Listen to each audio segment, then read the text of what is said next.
Welcome to Marino World Weekend. I am Lynn Bacani. Here are our top stories. Seafarers level up in COVID-19 vaccination priority list.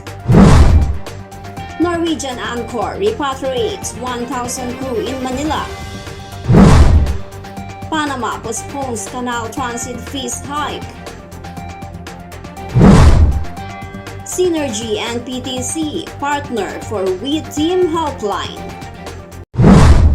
Filipino seafarers have leveled up in the priority list of the government's COVID-19 vaccination program. The Interagency Task Force on Emerging Infectious Diseases, or IATF-EID, has approved the proposal of the Interagency Working Group composed of government agencies and organizations of licensed manning agencies to place the seafarers from B3, other essential workers, to A4, frontline personnel in essential sectors. Transportation Secretary Arthur Togade underscores that seafarers are silent workers, yet their contributions are crucial in keeping the economy thriving. The working group classified seafarers into two. Top priority will be given to active seafarers or those with recorded sea service within the last 3 years, while new seafarers or those with last recorded sea service beyond 2018 shall be ranked second. Records show there are 549,000 registered active seafarers. Around 497,000 are deployed overseas and 51,000 are serving locally. 181,000 seafarers are without updated sea service within the last 3 years. In total, there are 730,651 Filipino seafarers who are for consideration in the A4 category of the government's COVID-19 vaccination priority list. The Norwegian Anchor of the Norwegian Cruise Line is currently at Port of Manila, repatriating 1,000 of its crew. The cruise ship arrived on April 11 and now serves as the quarantine facility under strict supervision of the Bureau of Quarantine or BOQ. The repatriated Filipino crew underwent profiling from the Department of Health or DOH. Under the crew change protocol of the government, the seafarers shall undergo swab testing on the 6th day of their quarantine proper. Doctors and nurses who are all under the supervision of BOQ will be on site to assist the seafarers. Expenses for the swab test will be subsidized through the Buy Any Hand to Recover as One Act, also known as Republic Act No. 1149. The Philippine government has allotted 270 million pesos for the free RT-PCR testing of returning Filipino seafarers to alleviate the negative impact of the COVID-19 pandemic to the seafaring industry.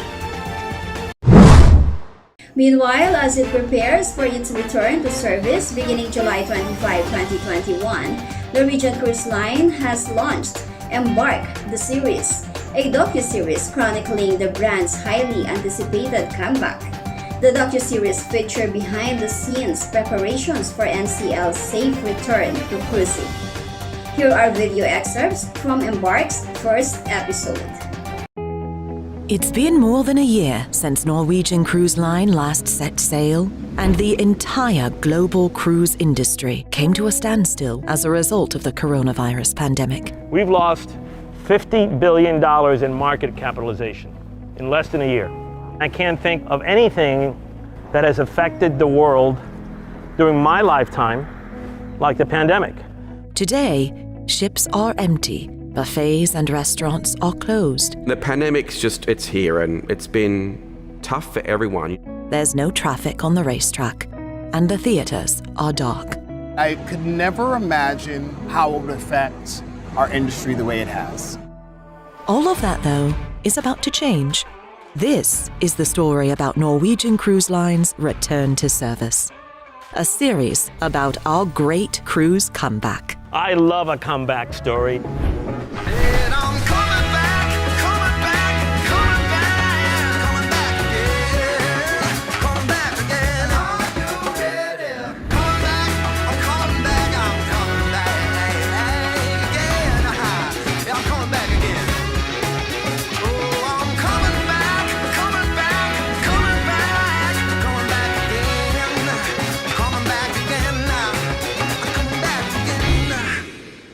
Today, Jenny is reuniting with her team to discuss preparations for their return to service. I have an exciting news. We are ready. It's time to talk about relaunching. Isn't it great? Very good. Thanks. Cannot wait. Up next, Panama postpones canal transit fees hike. Synergy and PTC partner for We Team Helpline.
The Panama Canal Authority or ACP has postponed price increases on the Panama Canal transit fees. The announcement follows a joint letter sent by the International Chamber of Shipping or ICS, Asian Ship Owners Association or ASA, and European Community Ship Owners Association or EXA. The organizations expressed concerns over the speed of price increases expected to begin from April 15, 2021 due to changing supply and demand conditions for the service the canal offers. Panama Canal is one of the world's busiest shipping routes. Nearly 14,000 transits were made last year. ASA Secretary General Yuichi Sonoda calls on ACP to continue to consider the voice of the canal users in their future operations and management based on a higher economic stability and transparency.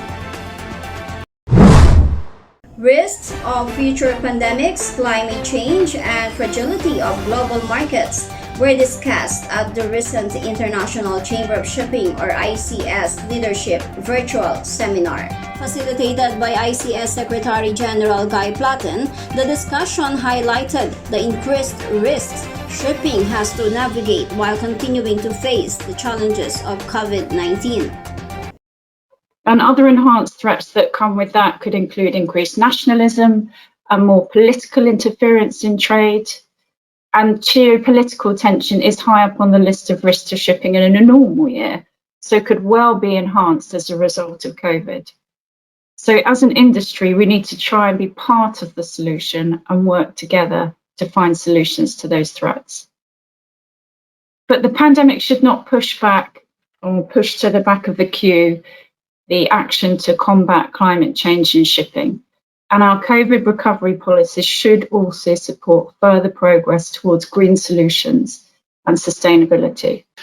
Another big issue is the rise in geopolitical tensions, the increased use of sanctions by governments, both in the US and the EU, and more recently in Asia, where China has started to its own sanctions issues. We think this is unlikely to go away, and there's also the growing threat of US-China trade tensions leading to yet more uncertainty. Now, obviously, we try to engage with all parties and to enable global trade to proceed. And I think, fortunately, I think both the US and China need each other so much that they will continue to want to trade with each other in order not to sort of put a nuclear bomb underneath that. And I think our purpose really is to enable that to happen and make sure that all participants are being fairly heard. After 1 year of COVID, continuous mobility restriction, and several months of industry's paralization, we have facing a new main problem now. That is the global microchips shortage. We are involved in the automotive industry. That hit very hardly to all the factories, because working at home raised demand for PCs, as we can see today. PCs need microchips. Therefore, car manufacturers don't receive the microchips they need, so several car markets halt production. And in the end, our ships don't have cars to transport, all because of a shortage of microchips. With this, I want to explain that anything affecting the economy and industry supporting it ends up affecting shipping.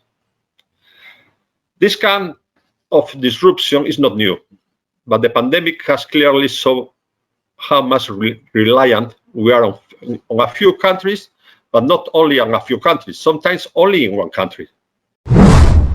The European Maritime Safety Agency, or EMSA, has begun the process of approving the UK training and certification system, which will authorize all European Union member states to recognize UK certificates of competency, or COCs.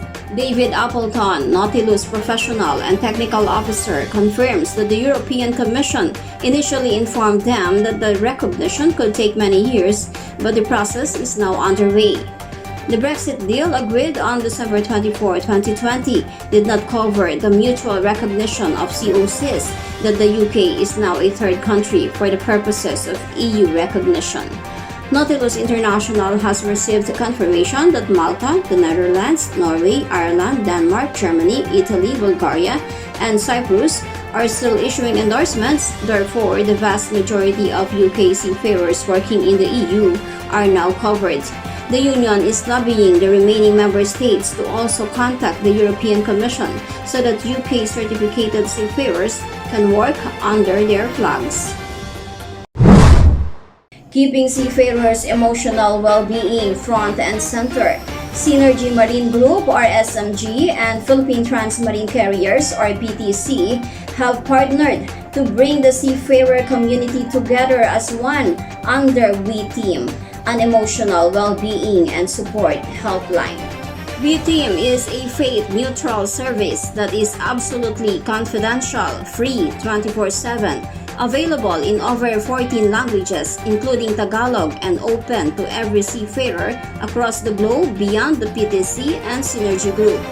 We Team is a progression from iCall, a service of the Synergy Marine Group, which started in India almost 3 years ago. And I think well-being of seafarers is something that has been there for ages. And perhaps this pandemic has opened this up a lot more for people to recognize that this is something that we need to act upon now. And I think coming together with PTC is amazing because you have that footprint in Philippines, which very few people have. And more than anything, we are aligned in our values in the sense to be able to add value to seafarers. And no matter what we do with all the disruption, people will be at the core of everything that we do. Secondly, we also think that coming and starting this up 3 years ago in ICAL, we have some little experience and we see the numbers growing, and there's certainly more need today than what we had 3 years ago. With 25% of the seafaring community coming from Philippines, it's impossible for not being there, and we couldn't have asked for a better partner, to be honest. So I think we are heading in the right direction, and it's only good that we have right partners in this journey, and hopefully we will add more value to the well-being of seafarers in days to come. Looking forward. Really appreciate the opportunity to work together, to come together and be able to develop what we look at as a platform for the development of a total wellness and the care of our seafarers. We've always felt like you that it is the people themselves that make these vessels do the amazing things, the heavy lifting that moves the world. And so the opportunity to provide a mechanism, an environment in which we can maximize the total well-being of our seafarers, our global maritime professionals, is a fantastic opportunity. And we'd like to thank Synergy for your leadership and your vision in being able to bring this together. And it brings together a solution that this part of the world, when you think of Asia, for example, the broader part of Asia, having a significant impact on the maritime field. And with what Synergy has done and its amazing growth, and what PTC has been able to do in its own way over many years. We've just celebrated our 42 years. It looks like a 2 + 2 = 5 type of situation. And so we're very excited about the possibilities that we can bring forward together. And we hope that this will not only make a positive impact to the seafarers who have been impacted, in fact, by the pandemic in the past, but we look forward to the many more good things that this industry can do to move the world. So thank you very much, Rajesh, for the opportunity, and we're very, very excited to work closely with Synergy.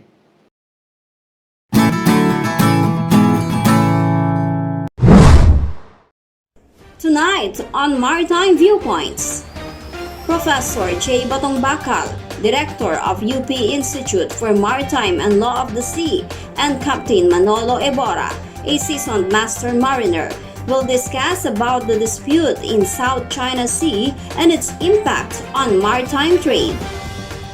Thank you for watching Marino World Weekend.